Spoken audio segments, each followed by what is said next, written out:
Well, hello, everybody. Good morning. Happy Monday morning, and welcome to another episode of Coronavirus and the Independent Retailer Podcast. I'm your host, Bob Negen, and I am very, very glad to be here. I am honored to be able to serve you. I really wish we weren't doing this here right now. As you know, if you're an independent retailer, things continue to change at breakneck speed.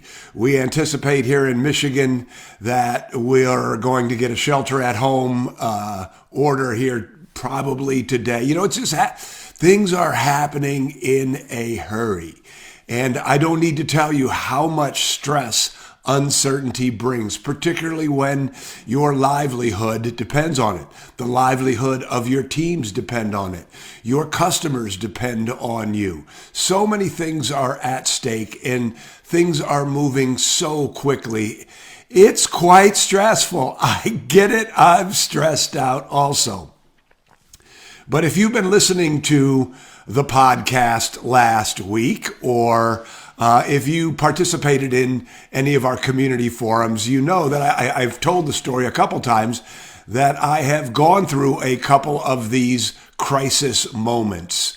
One was when our yo-yo boom was imploding and literally things were changing day by day. Every morning our team would have a meeting, and the assumptions that we made and the decisions that we made based on the facts at hand had changed by the afternoon, and it was maddening. And so what I'd like to talk about today is that whole idea of how do we make decisions when things are changing so rapidly, sort of how to psychologically unpack it so that you can create a routine during the uncertainty, and hopefully that will help you navigate, the whole coronavirus pandemic more easily. So the thing to recognize about a decision is we tend to become too emotionally attached to the problem. In the Platinum Mastermind group, we talk about a lot about it's a data point. So when you say something's a problem, right away you are letting your emotions color the whole situation. And what we're trying to do is unpack the emotions from the situation. It's a data point. The state closed us down. We are not allowed to be open. So the automatic reaction is, oh my God, what am I going to do? How are we going to deal with this? But that is not the right way to react. The right way to react is to calmly say, this is the situation. This is what we have at hand. This is a piece of data. Now let's apply our critical thinking skills to it and find out the best solution. So if you're closed, there are several things that you can look at. You can get your team involved and say, what can we do? What should we do? How can we do business? But freaking out is never the right solution. Think of it as a data point that in every data point, in every problem, there's an opportunity, and be calm and be proactive, but don't freak out. That's the first thing. So just look at it as boom, boom, boom. During the whole yo-yo thing, every morning we'd have a meeting with the team. We'd say, where are we? Where are we going? What do we need to do? As I mentioned, often it was all, that the assumptions we made were invalid by the afternoon. And that is exactly what's happening here. So take all of your stress, deconstruct it into data points. You can call them problems if you want, but even if you make a list of your problems, look at them as data points. Take the emotional baggage away from it and say, this is what it is. This is what I'm going to do. A second thing I learned about making decisions in crisis is I learned when my mother was dying. My mother was having heart failure, and she had surgery, and the surgery didn't go well, and everything hung in the balance for many, many days. And what I learned was it doesn't do any good to play out 6 or 7 different scenarios, but to think about what could happen, but then sit back and make the decision that came to me, or the decision that came to us, our family, not me. But the next decision would present itself.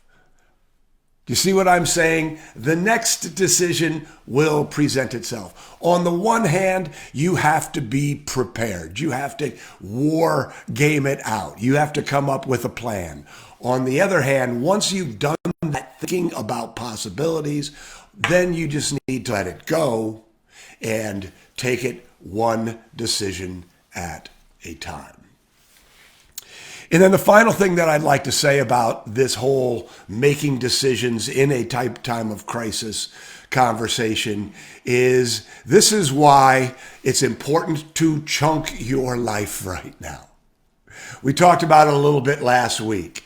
You know, if your brain is constantly in problem solving mode, if your brain is constantly I'm stressed out, I don't know what I'm going to do mode, if you're freaking out right now, you're not doing anybody any good. So when I say chunk, what do I mean?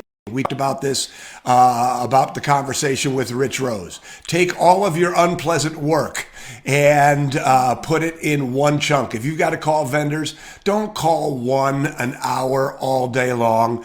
You know, buck up. Put on your big boy pants or your big girl panties and do what you need to do. This is not time for the week. If you need to have a team meeting and have unpleasant conversations, chunk it. Buck up, do what you need to do. By the way, as an aside, this is a time for you to be a leader. This is the time for you to take on some of the stress that your employees are experiencing. This is the time for you to be proactive about helping them understand what unemployment benefits they have coming for you. You know, so understand what is good and what is bad about your day and your life and chunk it up. I personally recommend that you do the unpleasant work first. What did Mark Twain said? Eat a frog in the morning and the rest of the day will be just fine.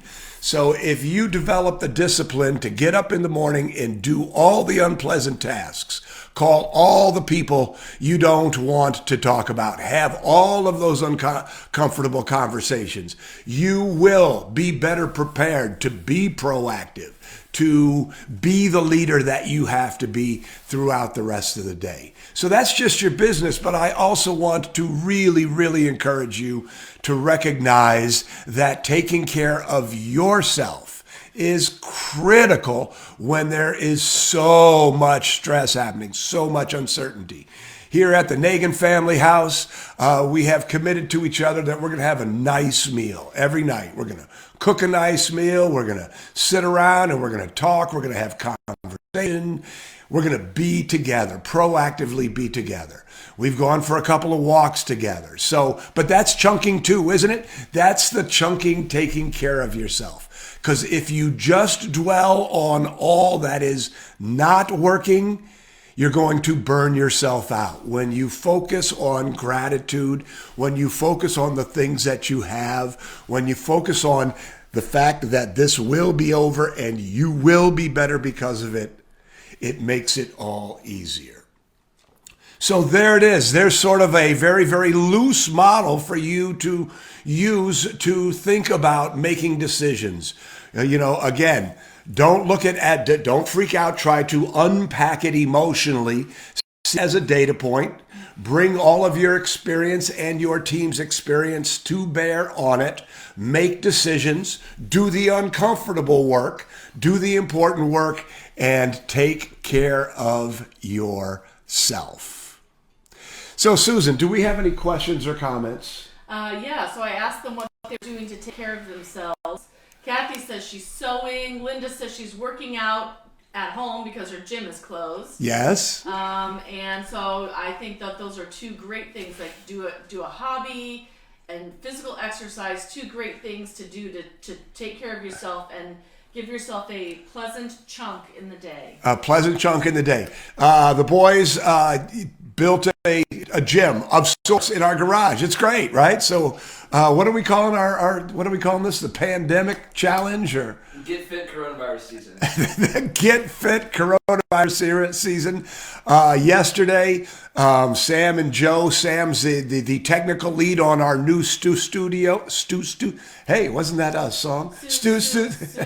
On this new studio. You can see what a jump in production value. So Sam was the lead, and Joe was his incomparably competent compadre. And I just want to thank you for that, fellas. So anyway, things are changing. They're going to continue to change. Our challenge, our opportunity is to really, really find a routine that can keep us healthy, that can keep us moving forward, that can keep us in business.